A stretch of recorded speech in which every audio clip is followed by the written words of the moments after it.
Good morning friends. Welcome to step study centre by Mukul sir.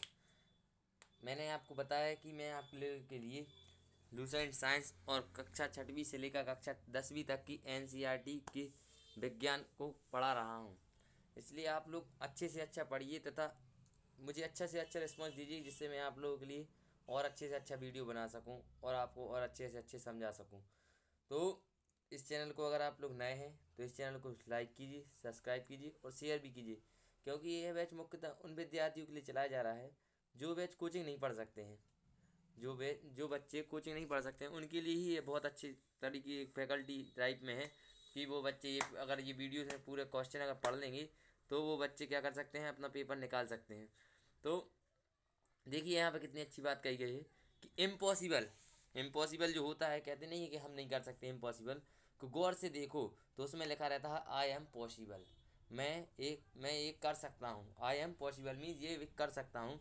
बस देखने का नज़रिया बदलना होगा आपको। ये आप लोग अगर मेरी वीडियो भी देख रहे होंगे कि आप लोग वीडियो देखते होंगे तो कहते होंगे कि एक व्यू है, दो व्यू है, तो वो आप वो नज़रिया बदलिए। एक व्यू दो व्यू से मतलब मत रखिए। अगर एक बार आप देखेंगे तो आपको लगेगा कि हाँ ये अच्छा पढ़ा रहा है व्यक्ति। अगर आप लोग नहीं देखेंगे तो फिर आपके ही ऊपर है कि आपको कैसा नज़रिया। कोई भी व्यक्ति है, अगर आप लोग देखा होगा कि एक खराब से खराब, गंदे से गंदा लड़का एक कलेक्टर बन जाता है, और एक अच्छा शोमैन व्यक्ति जो अच्छा बिल्कुल ऐसा रहता है, लेकिन वो क्या करता है, वो अपनी स्टाइल में ही लगा रहता है। तो ये मतलब है कहने का कि आप अपना नज़रिया बस तो बदलिए, अपने आप आपको वो चीज़ दिखने लगेगी अच्छी। अगर नज़रिया नहीं बदलेंगे आप तो आपको कोई चीज़ अच्छी दिखेगी ही नहीं। इसको बस ध्यान रखना है आपको। तो अब हम आगे चलते हैं कि कैसे हम कक्षा छठवीं की एनसीईआरटी का अध्याय 5 और 6 पढ़ना था आज थोड़ा, तो देख लेते हैं। ये है आज कक्षा छठवीं का अध्याय 6। तो अध्याय 6 है पदार्थों का पृथक्करण।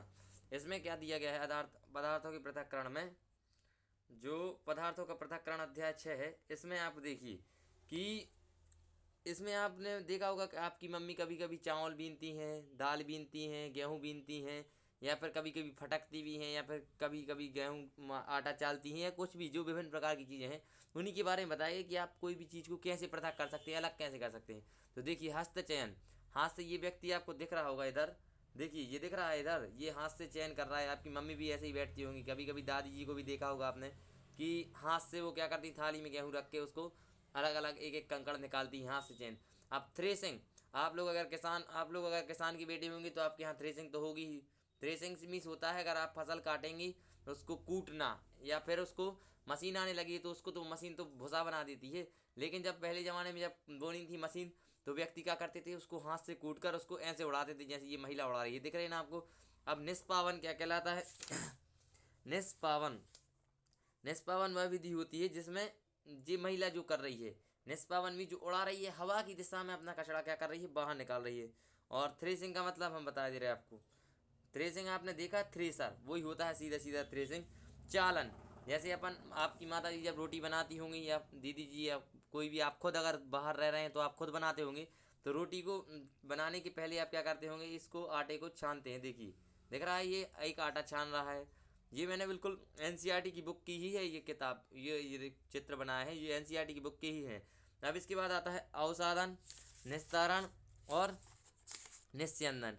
अवसादन क्या होता है, जब मिश्रण में जो जल मिलाने पर भारी अवयवों के नीचे तली में बैठ जाना। माने जैसे अपन ने, ये दिख रहा है आपको इधर, देखिए ये दिख रहा है आपको यहाँ पर, मैंने इसमें आप कोई भी जैसे आपके यहाँ रेत है, रेत को आप पानी मिलाएंगे तो रेत क्या हो जाएगी, नीचे बैठ जाएगी। वो क्या कहलाता है, अवसादन कहलाता है। अब उसमें से जो पानी उड़ेला जाता है, जी पानी उसमें से केवल पानी पानी निकाल लिया, वो क्या कहलाता है, निस्तारण कहलाता है। ठीक, मिट्टी शहद, लेकिन दोनों चीज़ें आनी चाहिए, रेत भी आनी चाहिए और मिट्टी भी आनी चाहिए, तो वो क्या कहलाएगा, निस्तारण। और निस्यंदन क्या कहलाता है, निस्यंदन मीन्स जो केवल क्या रह जाए, वहाँ जो मिट्टी है वो उसी के अंदर रह जाए और पानी पानी बस बाहर निकला है, वो क्या कहलाता है, निस्यंदन। अब आपको मालूम हो चाहिए बाष्पन क्या कहलाता है। बाष्पन मीन्स होता है जब आप कभी खाना वाना बनाते होंगे या फिर पानी गर्म करते होंगे तो उसमें से वो भाप निकलती है, वही पानी का हवा में या वायुमंडल में परिवर्तन होना ही वाष्पन कहलाता है। ये देखिए यहाँ पे ये बर्नर रखा हुआ है, बर्नर के नीचे, बर्नर के ऊपर ये रखा हुआ है परख नली टाइप में, और परख नली में पानी भरा हुआ है जिससे वो गर्म हो रहा है और भाप निकल रही है। अब इसके बाद आता है संतृप्त विलयन। संतृप्त विलयन वे विलयन होते हैं जिनमें क्या होता है कि हम क्या मिला सकते हैं, विलय की मात्रा और मिला सकते हैं, संतृप्त विलयन कहलाता है। अब परिवर्तन आपको मालूम है, जैसे ये लिखा है परिवर्तन। परिवर्तन क्या होता है? परिवर्तन मीन्स होता है जैसे कि आप कभी चाहेंगे कि मैंने एक बार दूध जो फट जाता है, देखा आपने दूध फट जाता है, अगर वो दूध फट गया तो दोबारा तो नहीं हो जाएगा वैसे ही कि वैसा, कि आप कहोगे नहीं मैं दोबारा उसको दूध बना दूंगा। एक बार अगर वो दही बन गया तो दही बना रहेगा। इसी प्रकार दो प्रकार के परिवर्तन होते हैं, भौतिक परिवर्तन और रासायनिक परिवर्तन। अभी मैं आगे पढ़ाऊंगा, ये तो छठवीं की साइंस है तो थोड़ा थोड़ा आपको बताते जा रहा हूँ कि ऐसे ऐसे पढ़ते जाना। परिवर्तन होते हैं दो तीन प्रकार के, भौतिक परिवर्तन, रासायनिक परिवर्तन वगैरह, ठीक। अब देखिए, और परिवर्तन के उदाहरण मैं बता दूं आपको, ठोस द्रव गैस होता है, वो भी एक परिवर्तन का ही उदाहरण है। पहले ठोस हो गया, ठोस से परिवर्तित हुआ क्या में, द्रव में, द्रव से परिवर्तित क्या में हुआ, गैस में। जो जल एक ऐसा उदाहरण है जिसके तीनों रूप पाए जाते हैं, ठोस द्रव गैस। अब इसके बाद आता है प्रसार। प्रसार देखा है आपने कि ये रोटी देख रहे हो आप, अब इतनी सी लोई, छोटी सी लोई रहती है आपकी, वो कितनी बड़ी रोटी बना लेते हो आप, वही तो है प्रसार। कि जिससे आप रोटी, आप थोड़ी सी लोई से, जो आटे की लोई होती है उससे कितनी बड़ी रोटी बना सकते हैं कि आपका चेहरा भी उससे ढक जाए। अब देखिए, गलन लिखा है, गलना जानते हो आप, गलना क्या होता है? जैसे अपन कोई चीज़ क्या करते हैं, गला देते हैं।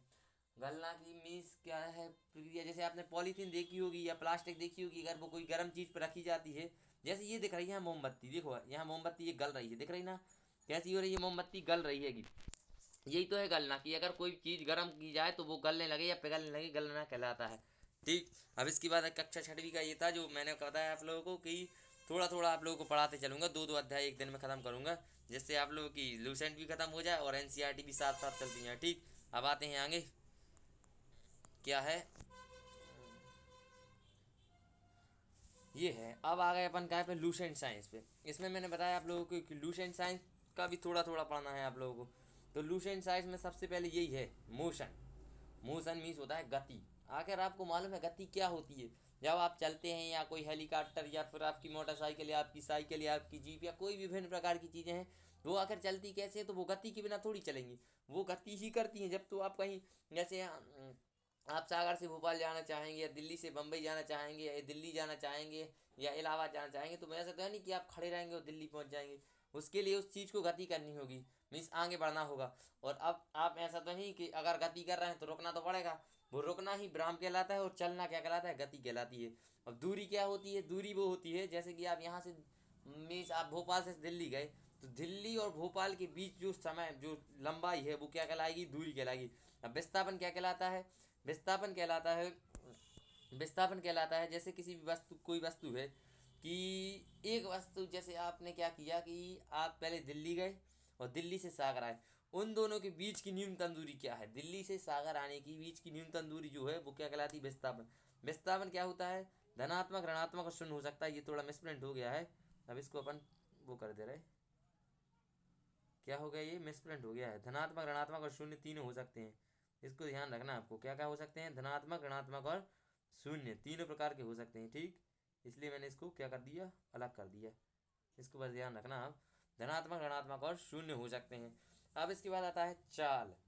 चाल कौन होती है? जैसे आपने अभी अभी मैं गणित में पढ़ाऊंगा, समय, दूरी व चाल के क्वेश्चन आते हैं ना, कितनी दूरी में तय करेगा कोई वस्तु, इकाई समय में जितनी दूरी तय करती है वह उसकी वस्तु की चाल कहलाती है। कहते नहीं है कितने किलोमीटर प्रति घंटे की रफ्तार से चल रही, तो वही चाल हैगी कि कितने किलोमीटर प्रति घंटे की रफ्तार से चल रही है, ठीक। अब इसका मात्रा का कितना होता है? मीटर प्रति सेकंड। हाँ। अब आता है का वेग।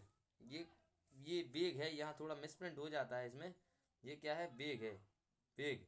वेग कोई वस्तु इकाई समय में निश्चित दिशा में जितनी दूरी तय करती है उसे उस वस्तु की जितना विस्थापित होती है, क्या होती है? विस्थापित मीन्स होता है एक स्थान से दूसरे स्थान पर जाना, वो कितनी देरी में जा रही वो उसका वेग कहलाएगा। कहते हो आप 70 किलोमीटर प्रति घंटा की रफ्तार, मानी वो वेग है उसका, है। अब आता है इसका, ये क्या लिखा है? पुराण वेग में परिवर्तन दर को तुरंत कहते हैं और इसे धनात्मक, हाँ। ये वेग जो होता है, वेग में परिवर्तन की दर को क्या कहते हैं? त्वरण। यहाँ वेग में परिवर्तन की दर को क्या कहते हैं? त्वरण कहते हैं। क्या कहते हैं? वेग में परिवर्तन की दर को त्वरण कहते हैं। वेग में परिवर्तन की दर को त्वरण कहते हैं। क्या कहते हैं? त्वरण। वेग में परिवर्तन की दर को त्वरण कहते हैं। ये वेग लिखा है, पुराण अलग करना है इधर से। वेग में परिवर्तन की दर को त्वरण कहते हैं, ठीक। त्वरण कहते हैं वेग में परिवर्तन की दर। और त्वरण कैसा होता है? धनात्मक और ऋणात्मक दोनों हो सकता है त्वरण। अब देखिए, जो गति के नियम है गैलीलियो द्वारा दिए गए, न्यूटन के गति के नियम भी आपने पढ़े होंगे। न्यूटन के गति के नियम है, न्यूटन के गुरुत्वाकर्षण का नियम है, ना कि गति का नियम। गति के नियम भी दिए हुए हैं उसने, थोड़े थोड़े नियम दिए हैं, देखेंगे अपन वो आगे चलकर। लेकिन अभी गैलीलियो के समीकरण दिए हुए हैं समान गति के लिए। गैलीलियो ने कौन कौन से समीकरण दिए देख लीजिए। ये क्वेश्चन आ जाता है कि निम्नलिखित में से कौन सा समीकरण सही नहीं है, सही है, या कौन सा दिया कौन सा नहीं दिया। अब देखते हैं। v equal to you plus का ए टी, पहला समीकरण है ये। v equal to you plus का ए टी, नंबर 1। नंबर 2 है u square plus 2as, number 2। V square equal to you square plus 2as। Number 3 पर है s N equal to U T plus 1/2 A T square. Number 4 पर है s N equal to you plus का 1/2 ए 2n-1। ये सारे जो आपको समीकरण दिख रहे होंगे, इन सब समीकरणों को ही याद करना है। ये समीकरण पेपर में आते ही हैं। अगर आप इन समीकरणों को नहीं याद करेंगे तो आप सब कुछ काम का नहीं रहेगा ये लेक्चर आपने जो देखा है मेरा। इसलिए आपसे कह रहा हूँ कि ये आपको जरूर देखना है कि याद तो कर ही लेना है। V equal to you plus का ए टी कितना सरल है, v square equal to you square plus 2as, S N equal to U T plus 1/2 A T square. फिर है s N equal to you plus 1/2 2a 2n-1। देख अब आते हैं आगे। अब देखिए इसके बाद आता है इसमें गति संबंधी ग्राफ आते हैं। कार्य संबंधी गति संबंधी ग्राफ आते हैं। अब विस्थापन समय ग्राफ क्या होता है, सबसे पहले ये मालूम होना चाहिए आपको। विस्थापन और समय ग्राफ क्या होता है।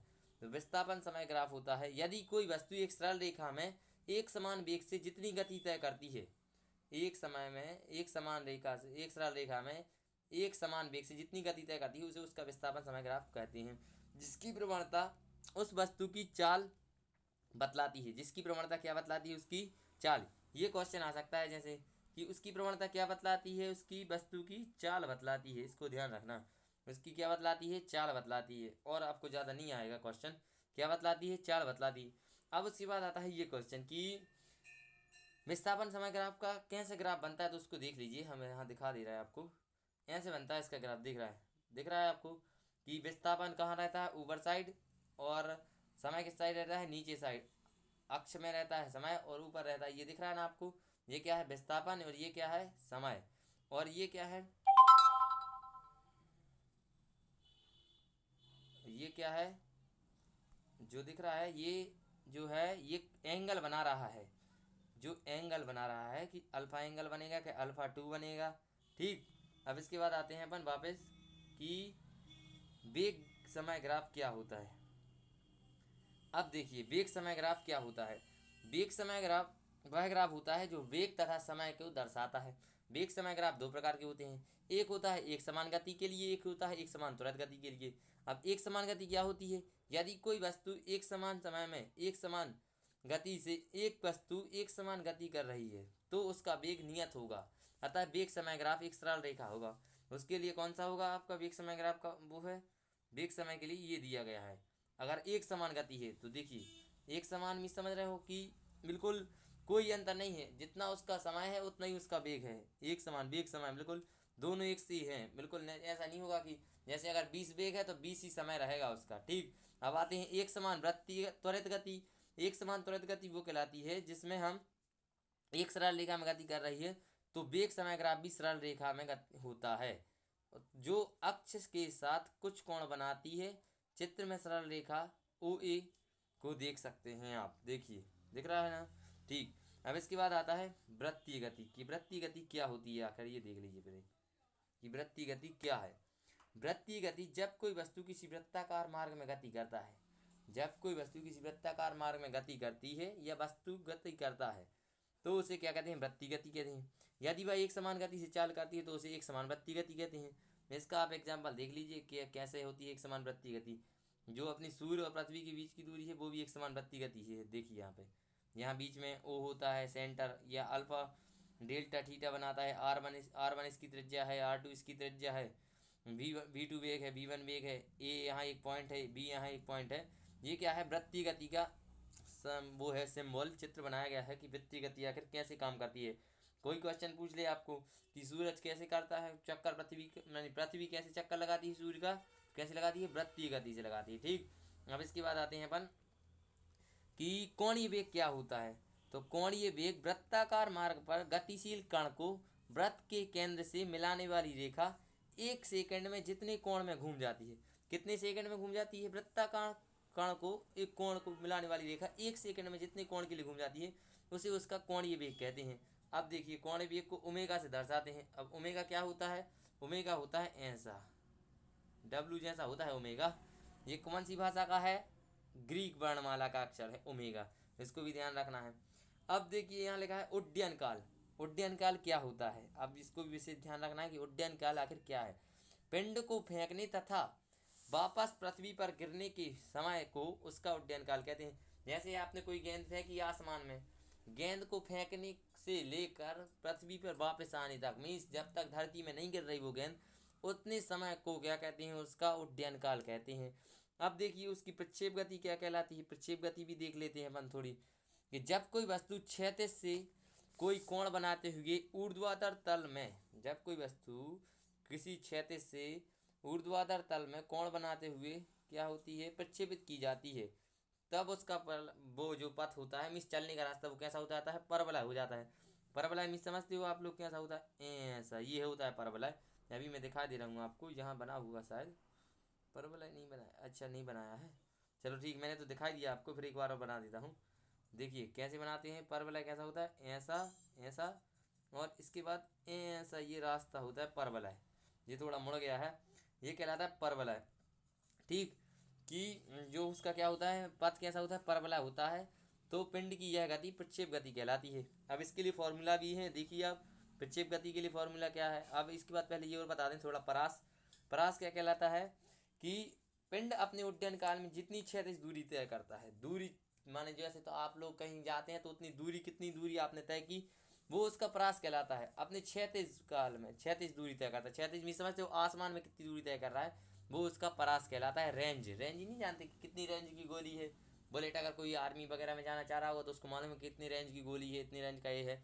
अब देखिए परास को फॉर्मूला, प्रक्षेप गति का फॉर्मूला, उड्डयन काल का फॉर्मूला और कोणीय वेग का फॉर्मूला आपसे क्वेश्चन में पूछे जा सकते हैं, तो इनको थोड़ा आप देख लीजिए, गौर कर लेंगे।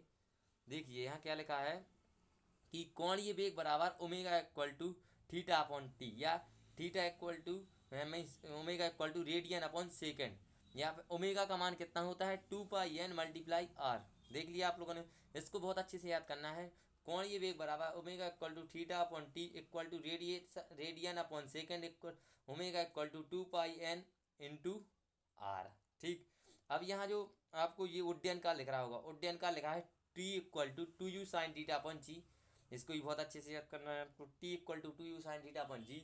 अब लिखा है यहाँ प्रक्षेप गति का महत्तम ऊंचाई, महत्तम जानते हो, महत्तम मीन्स होता है सबसे ऊंचाई, कि उसके ऊपर वो नहीं जा पाएगा, तो महत्तम ऊंचाई इक्वल टू कितना होता है, u square sine square theta upon 2g, you square sine square theta upon 2g। अब इसके बाद लिखा है परास, मैंने अभी बताया परास क्या होता है, जो उतनी रेंज, कितनी दूरी चल रही है कार्बोपेंड, जो चीज़ अपने फेंकी वस्तु वो कितनी दूर जा रही, तो range equal to you square sine two theta upon 2g। अब कहीं कहीं ये कौन भी ये क्वेश्चन आ जाते हैं कि परास बराबर कितना होता है, रेंज कितना होता है, u square sign theta upon 2g, प्रक्षेप गति की महत्तम ऊंचाई कितनी होती है, u square sine square theta upon 2g, उड्डयन काल कितना होता है, 2u साइन थीटा अपॉन जी, कोणीय वेग कितना होता है, omega equal to theta upon t, radian radian upon second, या फिर 2 पाई n अपॉन आर। तो अब हम एक बार रिवीजन कर लेते हैं थोड़ा, अब रिवीजन करवा दिया करूँगा मैं थोड़ा थोड़ा। ठीक, अब रिवीजन कर लें थोड़ा जल्दी जल्दी। ये देख लीजिए,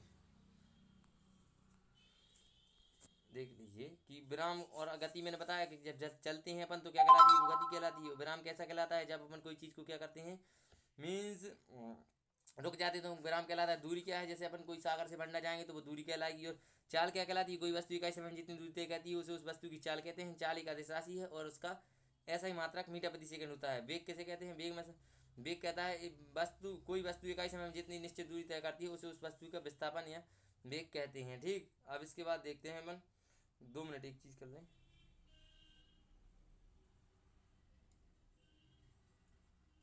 ठीक, अब आ रहे, अब देखिए पुराण वेग में परिवर्तन, माने वेग त्वरण क्या है, वेग में परिवर्तन की दर को त्वरण कहते हैं। ये धनात्मक और ऋणात्मक हो सकता है। एक समान गति के लिए गैलीलियो के समीकरण निम्न कहते हैं, V equal to you plus का AT, V square equal to you square plus 2as, S N equal to U T plus 1/2 A T square, S N equal to you plus का 1/2 2n-1। इसके बाद आते हैं आगे, इसमें देखिए की गति संबंधी ग्राफ दिखाया गया है कि विस्थापन समय ग्राफ, यदि कोई वस्तु एक सरल रेखा में एक समान वेग से गति करती है तो उस वस्तु का एक समान, उसे क्या कहते हैं, विस्थापन समय ग्राफ कहते हैं। इस विस्थापन समय ग्राफ को कैसे आप करेंगे, तो ये दिया गया है, यहाँ देख लीजिए, अभी दिखाया था मैंने, विस्थापन समय ग्राफ ऐसा कहलाता है। ठीक, अब इसके बाद आते हैं वेग समय ग्राफ। वेग समय ग्राफ दो प्रकार के होते हैं, एक समान गति और एक समान त्वरित गति। वृत्तीय गति क्या कहलाती है? जब कोई वस्तु किसी वृत्ताकार मार्ग में गति करती है तो उसे वृत्तीय गति कहते हैं। यदि वह एक समान चाल से गति करती है तो उसकी गति को एक समान वृत्तीय गति कहते हैं, तथा समान तथ्य गति त्वरित गति होती है। कोणीय वेग क्या होता है? वृत्ताकार मार्ग पर गतिशील कण को वृत्त केंद्र से मिलाने वाली रेखा एक सेकंड में जितने कोण में घूम जाती है उसे उसका कोणीय वेग कहते हैं। इसे ओमेगा से दर्शाते हैं। ओमेगा मैंने आपको बताया था, ये है ओमेगा, देख लिया ना। अब उड्डयन काल क्या कहलाता है? जब कोई पिंड को अपन ऊपर फेंकते हैं आसमान में तो जो जितने समय में वो नीचे आ पाता है उसे उसका उड्डयन काल कहते हैं। परास क्या कहलाता है? जब उसको उड्डयन काल, वो अपन पिंड को फेंकते हैं तो वो कितनी दूरी तय कर रहा है, वो उसका परास कहलाता है। ठीक, बस इतना ही था थोड़ा सा लेक्चर। अब आप लोगों को अगर अच्छा लगा हो भाई लोग, तो आप लोग क्या कीजिए, इसको लाइक कीजिए, शेयर कीजिए और सब्सक्राइब कीजिए। और ये एक बार आप लोग, जो आपके बच्चे स्टूडेंट, आपके भाई मित्र वगैरह हों जो बिल्कुल कोचिंग ना गए हों कभी या कहीं पर भी, तो उनको आप ज़रूर इसको शेयर कीजिए, जिससे उनको ये फ़ायदा होगा कि वो साइंस के क्वेश्चन पूरे पूरे अटेम्प्ट कर पाएँ अपने पेपर में और अपना सिलेक्शन पक्का कर सकें। Thank you.